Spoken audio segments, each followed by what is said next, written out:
Welcome to J Knight Technologies, your tech fixes, IT solutions, software engineering, and cybersecurity insights. Whether you're troubleshooting gadgets, repairing devices, optimizing software, mastering secure coding, or exploring the latest in cybersecurity, I've got you covered. Subscribe for hands-on tutorials, expert tips, and clear step-by-step guides. Let's simplify technology and make it work for you. Today, I'll show you how to remove the Activate Windows watermark from your PC using Command Prompt.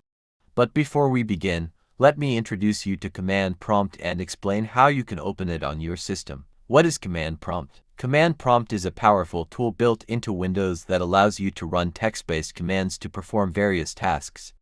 It's a system utility that can help you troubleshoot issues, automate tasks, and make changes to your computer that might not be possible with the regular graphical interface. How to open Command Prompt? There are a few ways to open Command Prompt, but here's the simplest way. Press the Windows key on your keyboard or click on the Start menu in the bottom left corner. Type in CMD or Command Prompt into the search bar. Once you see Command Prompt appear in the search results, click on it to open it. Alternatively, you can open Command Prompt as an administrator to give yourself elevated privileges by right-clicking Command Prompt in the search results and selecting Run as administrator. Now that you know how to open Command Prompt, let's move forward with the steps to remove the Activate Windows watermark.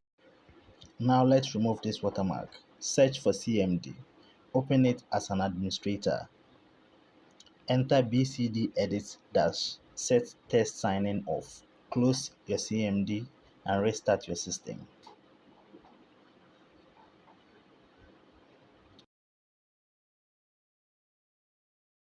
Now see, watermark is successfully removed.